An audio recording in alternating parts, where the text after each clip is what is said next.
Progress on moving to this trailer because we had to leave our old house of 5 years because the land got sold to a new owner who had other plans with the property, but also didn't want to fix what the other landlord didn't upkeep, as in the structure of the home. When we first moved into this trailer, it had 2 major leaks, one in the master bedroom that flooded the whole carpet, one in the kitchen from the dishwasher. The landlord did not take care of any of the bills as far as that goes. We moved in the middle of the month and he only prorated it by $200, so he took $200 off of $1,000. And like I said, it was mid-month when we moved in, so we had to move within 2 weeks out of the old house because the structure of the home was a liability. I assume that's what they were trying to get at. He said he couldn't give us more time, even though he let us keep our stuff in the barns outside of the home. So all this is left over from our storage unit and from the barns. This has been here for about a week or so. We got a message from the landlord, and mind you, this is after I unpacked everything that was neatly organized over here under these tarps. You know, everything was packed against the house. So I got a message from the landlord stating we had 10 days to vacate the property.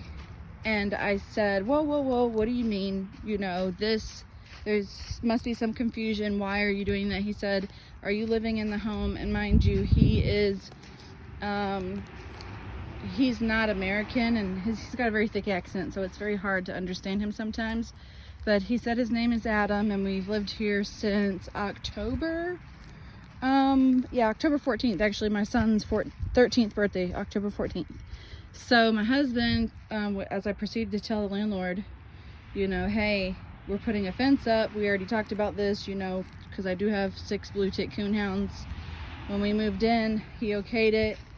We have them in kennels in the front yard temporarily until we could put our fence up. And so the reason why we were so lost about his message was he already knew all this. So mind you, here's the fence going up. This is what I could afford. The neighbor was driving through our yard constantly because I guess he's a tow truck driver.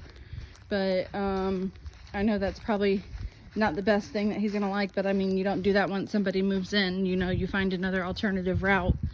But we didn't even put it as far as our property goes back, because like I said, we couldn't afford it.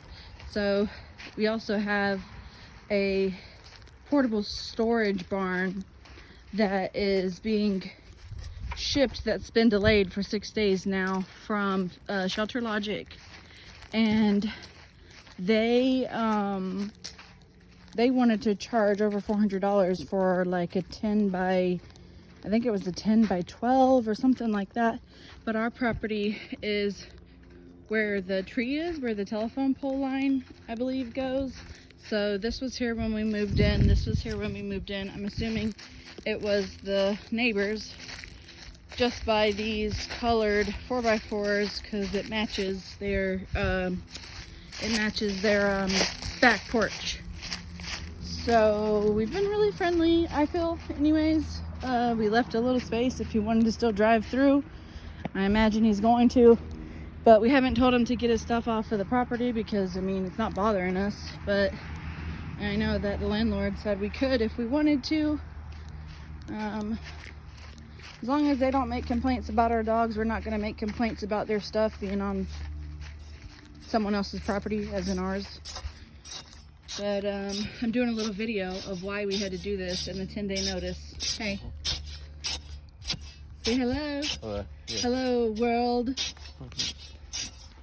But all the kennels are going to go to the back.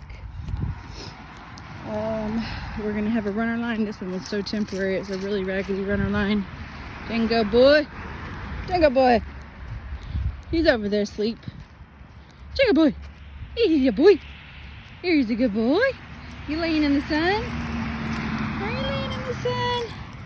He's a good boy. He's a good boy. So we gotta move the igloos. We gotta move these 2 kennels. And I asked for 2 more days just in case we couldn't get it all done today, because for one, our fence stuff didn't come until Friday. This one's Nellie, this one's Purdy, this one's Jasmine, and this one's Jabot. And then I have one in the house, Houdina. She goes on this little runner line right here, or maybe this little spinner, just because she is every bit of what her name is. She is the escape goat. She's the escape artist. So everything is going in the back, and we're going to be having the front yard for a garden. So, well, we'll update you soon.